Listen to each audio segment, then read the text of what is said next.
नमस्कार, कैसे हैं आप लोग। वेलकम बैक टू देसी पाठशाला बाय शुभम सर। जैसा कि पिछले वीडियो में हमने बात की थी रस की भूमिका के विषय में और रसों के कितने अंग होते हैं इस विषय पर हमने चर्चा की थी और आई होप आप लोग समझ चुके होंगे। अब आइए बात करते हैं कि रस और उसके स्थायी भाव कितने होते हैं और डिटेल में उनकी जानकारी पढ़ते हैं और उनकी परिभाषाएँ जानते हैं। आज मैं आपको ऐसे ट्रिक बताने वाला हूँ जिससे कि आपकी सारी परिभाषाएँ बिल्कुल आसान हो जाएंगी, हलवे की तरह आप आराम से याद कर सकते हैं। आपको सिर्फ और सिर्फ 4 शब्द याद रखने हैं जो कि हम पिछली बार पढ़ा चुके हैं और दोबारा से आपको उन्हीं 4 शब्दों पर बताएंगे। आप सभी लोग ध्यान से सुनिएगा, देखिएगा। तो आइए यहाँ पर देखते हैं रस कितने होते हैं और उसके स्थायी भाव कौन कौन से होते हैं। रस की परिभाषा आप सभी लोग पढ़ चुके हैं, स्थायी भाव की परिभाषा भी आप लोग पढ़ चुके हैं। स्थायी भाव वो होता है जो कि प्रत्येक स्थिति में समान रहता है। और वैसे रस 11 होते हैं, भरत मुनि के अनुसार रस 8 माने गए हैं और एक रस बाद में जोड़ दिया गया। हम उसको मिला करके आज 9 रस पढ़ने वाले हैं। तो सबसे पहले देखते हैं श्रृंगार रस। श्रृंगार रस का स्थायी भाव क्या होता है बच्चों? श्रृंगार रस का स्थायी भाव होता है रति। उसके बाद आता है करुण रस। करुण रस का स्थायी भाव होता है शोक। उसके बाद आता है हास्य रस। हास्य रस का स्थायी भाव होता है हास। उसके बाद आता है वीर रस। वीर रस का स्थायी भाव होता है उत्साह। उसके बाद आता है रौद्र रस। उसका स्थायी भाव होता है क्रोध। उसके बाद आता है अद्भुत रस। उसका स्थायी भाव होता है आश्चर्य। उसके बाद आता है भयानक रस। भयानक रस का स्थायी भाव होता है भय। और उसके बाद आता है विभत्स रस जिसका स्थायी भाव होता है घृणा। और सबसे अंत में आता है शांत रस जिसका स्थायी भाव होता है निर्वेद। क्या होता है बच्चों? जिसका स्थायी भाव होता है निर्वेद। आइए आगे बढ़ते हैं सबसे पहले रस की तरफ। सबसे पहला रस होता है श्रृंगार रस। यहाँ पर आप देख सकते हैं श्रृंगार रस की परिभाषा दी हुई है, स्क्रीन पर लगी हुई है। आप यहाँ पर देख सकते हैं श्रृंगार रस लिखा हुआ है। और जैसा कि मैंने आपको बताया था कि आपको सिर्फ और सिर्फ चार शब्द याद रखने हैं। पहला वाला शब्द है विभाव, दूसरा वाला शब्द है अनुभाव, तीसरा वाला शब्द है संचारी भाव और चूँकि जिसका प्रयोग होता ही है स्थायी भाव। ये आपको चारों चीज़ें याद रखनी, इसीलिए मैंने आपको प्रथम भूमिका में ये पढ़ाया था, विभाव, अनुभाव, संचारी भाव और स्थायी भाव। क्योंकि स्थायी भाव आप पीछे स्क्रीन पर याद करके देख करके याद कर सकते हैं। स्थायी भाव कौन कौन से होते हैं, प्रत्येक रस का स्थायी भाव आपको लिखना पड़ेगा। तो आइए एक परिभाषा देखते हैं, उसके बाद सारी परिभाषाएं आपकी अपने आप बनती चली जाएंगी। तो पहली परिभाषा है श्रृंगार रस। श्रृंगार रस क्या होता है? जब विभाव, अनुभाव और संचारी भाव के संयोग से रति नामक स्थायी भाव प्रकट होता है तो वहाँ पर श्रृंगार रस होता है। और चूंकि श्रृंगार रस के 2 भेद होते हैं, एक होता है संयोग श्रृंगार, एक होता है वियोग श्रृंगार। तो सबसे पहले जानते हैं संयोग श्रृंगार के बारे में। संयोग श्रृंगार क्या होता है? तो जब प्रेमी और प्रेमिका यानी कि नायक और नायिका मिलन के भाव में होते हैं तो वहाँ पर संयोग श्रृंगार होता है। और वही प्रेमी प्रेमिका जब बिछड़ जाते हैं, विरह की स्थिति में होते हैं, तब वहाँ पर वियोग श्रृंगार होता है। और आपको परिस्थिति देख करके एग्जाम्पल देने होंगे। तो आइए आगे समझते हैं। ये देख सकते हैं आप प्यारे बच्चों, यहाँ पर श्री राधा जी हैं और भगवान श्री कृष्ण हैं। ये कुंज के नीचे यानी कि बगीचे में वृक्ष के नीचे बैठे हुए हैं और यहाँ पर भगवान श्री कृष्ण राधा के बालों को संवार रहे हैं। यानी कि यहाँ पर आप देख करके ये महसूस कर सकते हैं कि यहाँ पर दोनों मिल रहे हैं। और जब मिल रहे होते हैं तब वहाँ पर स्वाभाविक सी बात है संयोग श्रृंगार। और मेरे प्यारे बच्चों, जब संयोग श्रृंगार होता है तब उसका उदाहरण हम इस प्रकार से लेते हैं। एक जंगल है तेरी आँखों में, मैं जहाँ राह भूल जाता हूँ, तू किसी रेल सी गुजरती है, मैं किसी पुल सा थरथराता हूँ। तो ये श्रृंगार रस के संयोग वाले प्रथम वाले भेद का उदाहरण है। एक जंगल है तेरी आंखों में यानी कि नायक नायिका एक पास हैं और नायक नायिका से कहता है कि एक जंगल है तेरी आंखों में, मैं जहाँ राह भूल जाता हूँ, तू किसी रेल सी गुजरती है, मैं किसी पुल सा थरथराता हूँ। तो यहाँ पर नायक जो है नायिका के समक्ष है यानी कि दोनों मिले हुए हैं। अब जब दोनों मिले हुए हैं तो यहाँ पर स्वाभाविक सी बात है संयोग श्रृंगार ही होगा। अब यहाँ पर देख सकते हैं बच्चों, ये एक नायिका है, ये क्या है? नायिका है। और ये चुपचाप बैठी हुई है यानी कि इसके पास कोई भी नायक उपस्थित नहीं है, यानी कि ये अपने नायक को याद कर रही है। ये इस समय विरहावस्था में है। तो यहाँ पर अब चूंकि ये बहुत दुखी है, किसके लिए दुखी है? अपने नायक के लिए दुखी है। तो स्वाभाविक सी बात है यहाँ पर वियोग श्रृंगार होगा, चूँकि यहाँ पर वियोग की स्थिति बन रही है। यहाँ पर देख सकते हैं आप बच्चे लोग, यह बहुत प्यारा सा और मुझे खासकर बहुत प्रिय उदाहरण यहाँ पर लिया हुआ है। हे खग मृग हे मधुकर श्रेणी, तुम देखी सीता मृगननी।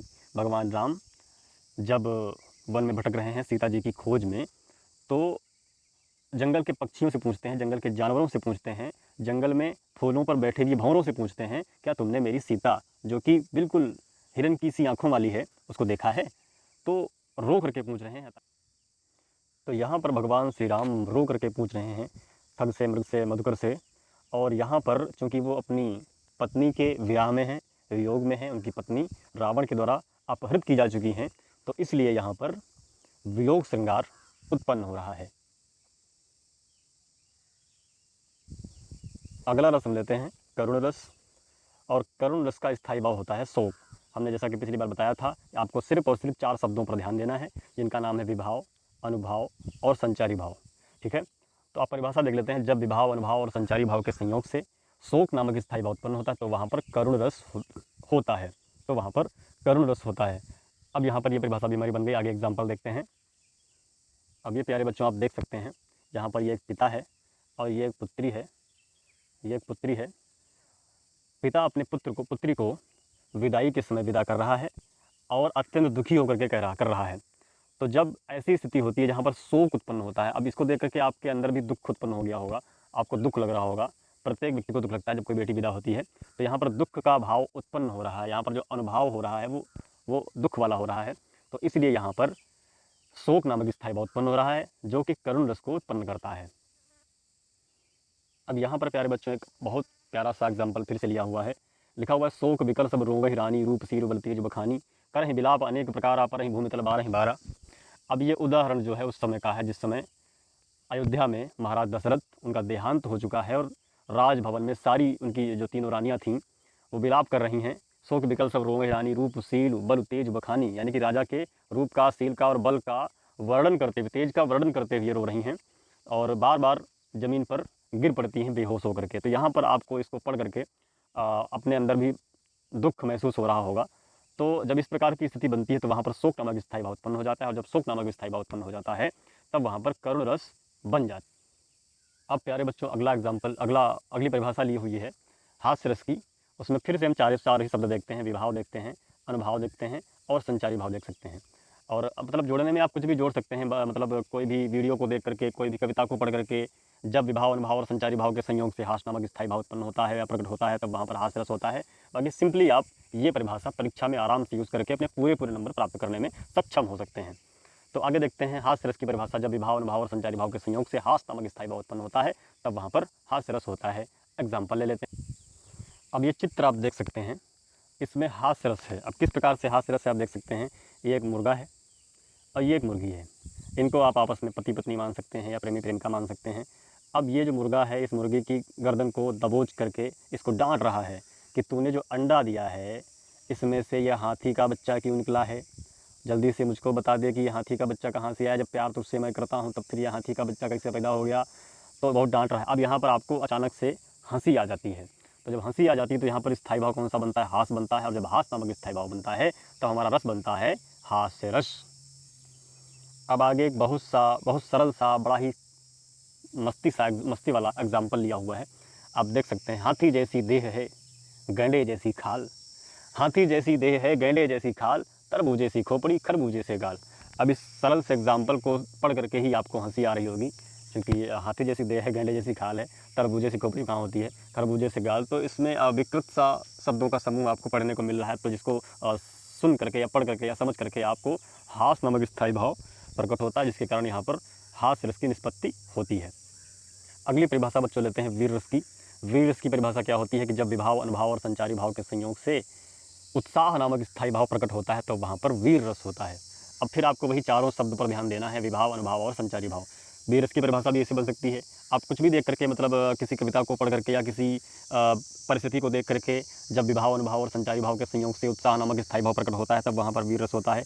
ये आप परिभाषा आराम से लिख करके अपने पूरे नंबर प्राप्त कर सकते हैं। अब चूँकि प्रत्येक परीक्षा में रस अलग अलग होते हैं, जैसे 9th हाई स्कूल में 2-3 रस होते हैं। शुरुआत के श्रृंगार रस हो सकता है, करुण रस हो सकता है, वीर रस हो सकता है। और उसके बाद जो फर्स्ट ईयर इंटर है इसमें भी श्रृंगार रस हो सकता है, हास्य रस हो सकता है और वीर रस हो सकता है।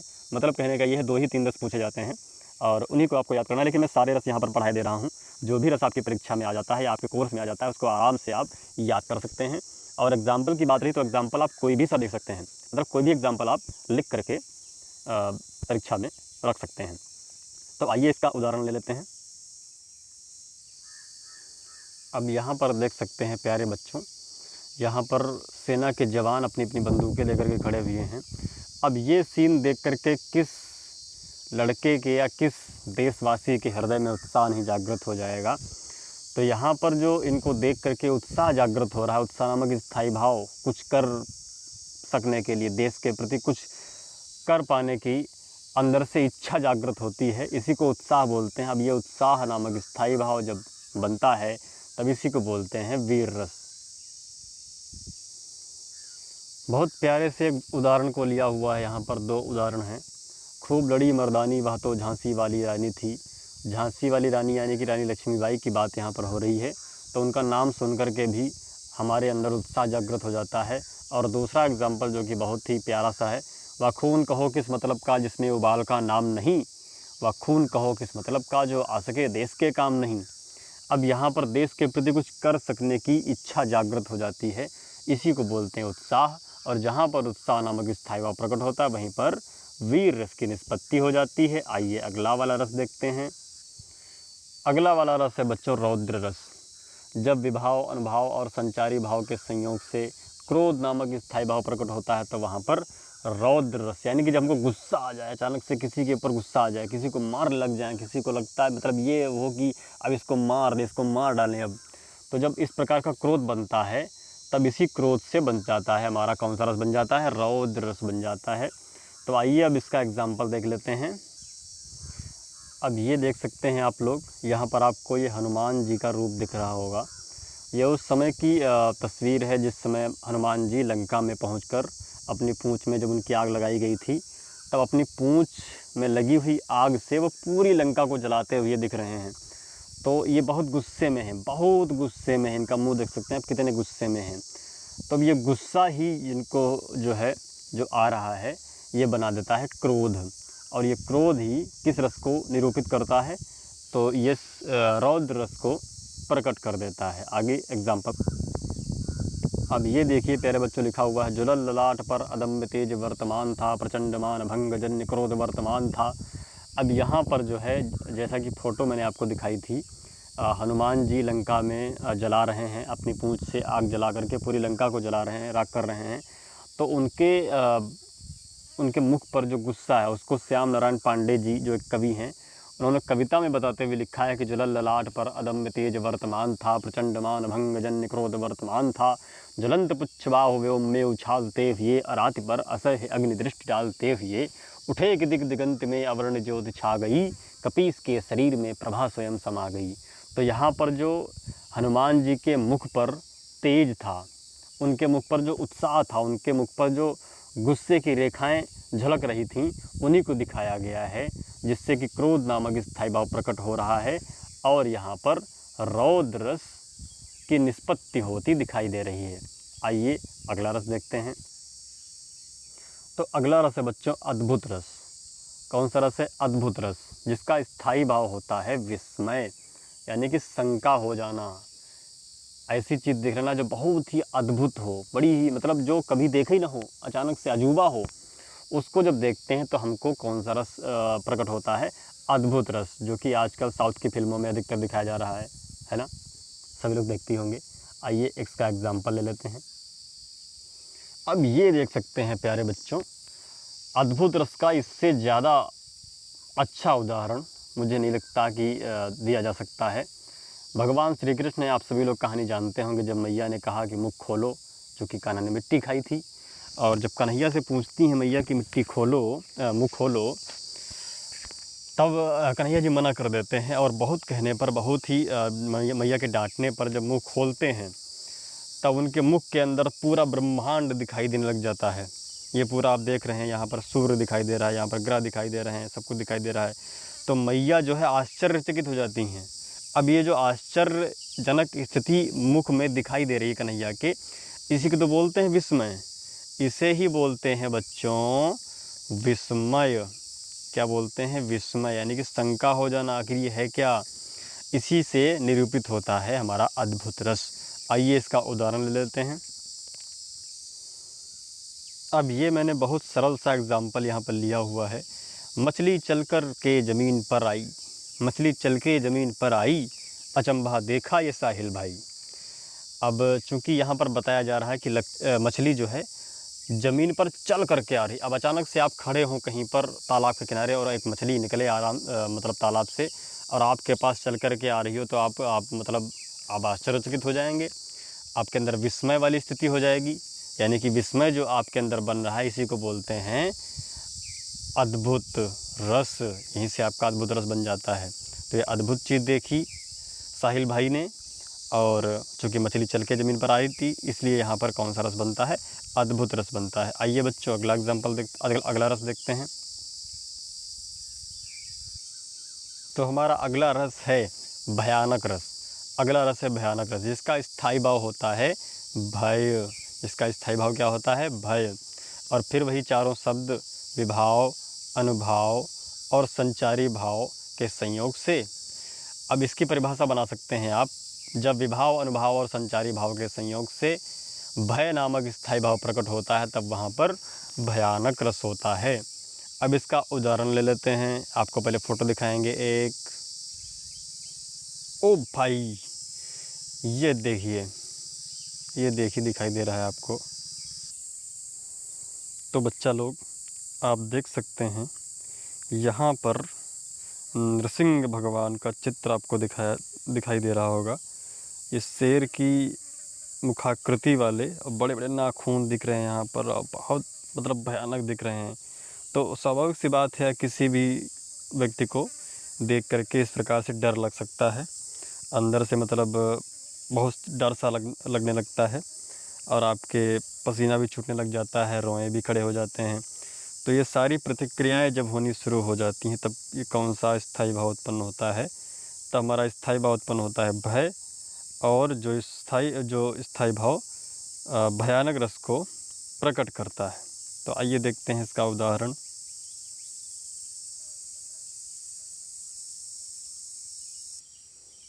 तो ये आप देख सकते हैं प्यारे बच्चों, यहाँ पर लिखा हुआ है एक और अजगरहि लखी। यहाँ पर लखी हो गया, लखी होना चाहिए था। एक और अजगरहि लखी, एक और मृगराय, बिकल बटोही बीच ही, पर्यो मूर्छा खाए। यानी कि एक बटोही मतलब होता है रास्ते पर जाने वाला पथिक, और मूर्छा मतलब होता है बेहोश हो जाना। तो बटोही चूँकि रास्ते पर जा रहा था, तो अचानक से आगे से एक अजगर आ जाता है, और एक और मृगरा यानी कि एक शेर आ जाता है। एक शेर आ जाता है और एक अजगर आ जाता है। अब दोनों ओर से पथिक जो है बीच में रह जाता है, तो बहुत डर जाता है। विकल बटोही बीच ही, पर्यो मूर्छा, इतना डर जाता है कि वो बेहोश हो जाता है। तो चूँकि डर के मारे बेहोश हो गया है, तो यहाँ पर भय नामक स्थायी भाव जागृत हो रहा है, और भय नामक स्थायी भाव भयानक रस की निष्पत्ति करता है। आइए अगला वाला देखते हैं।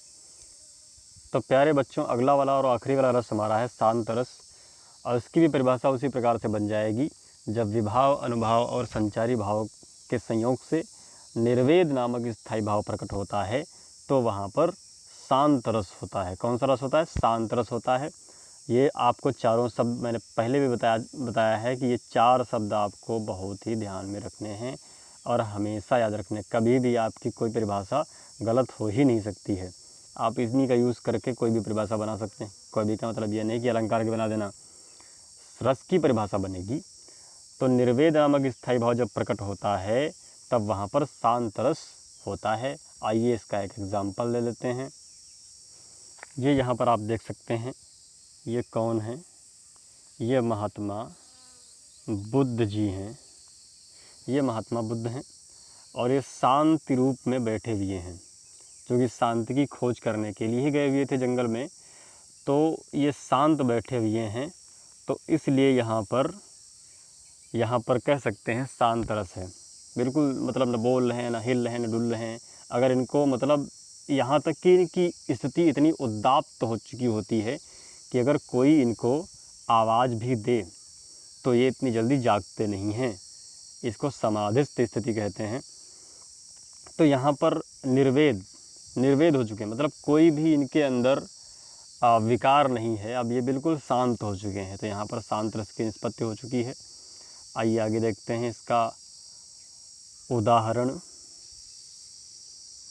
तो प्यारे बच्चों, यहाँ पर बहुत प्यारा सा उदाहरण लिया हुआ है आँख वो जो राम का दर्शन किया करे, है आँख वो जो राम का दर्शन किया करे, वो शीस है चरणों में जो बंधन किया करे। बेकार वो मुख है जो रहे व्यर्थवाद में, मुख वो है जो हरि नाम का सुमिरन किया करे। अब ये उदाहरण पढ़ के आपको वाकई में शांति का अनुभव हो रहा होगा। तो यहाँ पर निर्वेद वाली स्थिति प्रकट हो जाती है, यहाँ पर निर्वेद नामक स्थायी भाव प्रकट होता है, इसलिए यहाँ पर शांत रस है। तो इसके साथ आप सारे रस पढ़ चुके हैं, सारे रस आपने देख लिए हैं और सारे रस की बहुत संक्षिप्त परिभाषा आपने पढ़ी है और प्रत्येक परिभाषा को आप साधारणतया आराम से याद कर सकते हैं। एक परिभाषा आप याद कर लीजिए, आपको सारी परिभाषाएं याद हो जाएंगी। बस सारी परिभाषाओं को याद करने के लिए आपको सिर्फ और सिर्फ स्थायी भाव का ध्यान रखना है। स्थायी भाव आपका रस के अकॉर्डिंग ही होना चाहिए, वरना गलत हो जाएगा। और बाकी आपको विभाव, अनुभाव और संचारी भाव, ये 3 शब्द याद रखने हैं। बाकी पूरी परिभाषा आपकी, आप चाहे 9th में हो, आप चाहे हाई स्कूल में हो, चाहे फर्स्ट ईयर में हो या इंटर में हो, या इसके आगे भी अगर कभी भी रस पूछे जाते हैं तो आप उसकी परिभाषा आराम से लिख सकेंगे और अपने पूरे अंक प्राप्त कर सकेंगे। और उसके अनुसार कोई भी उदाहरण आप ले सकते हैं। कोई ज़रूरी नहीं है कि आपकी पुस्तक में जो उदाहरण दिए हुए हैं वही आप लें। आप कोई भी उदाहरण, यानी कि बहुत वल्गर ना हो, एक अच्छा सा उदाहरण आप ले सकते हैं और अपनी परीक्षा में लिख सकते हैं। तो इसके बाद कुछ प्रश्न मैं आपको दे रहा हूं जो कि रसों पर ही आधारित हैं। आप इनको हल करके इनका जो है उत्तर कमेंट बॉक्स में ज़रूर दीजिए, जो कि आपके लिए बहुत ज़रूरी है। देखिए, कोई भी पाठ जब पढ़ा जाता है तो उसके अंत में प्रश्नोत्तरी ज़रूर कराई जाती है, ताकि बच्चों का जो बौद्धिक स्तर है उसको चेक किया जा सके। तो आप भी इसको दे सकते हैं।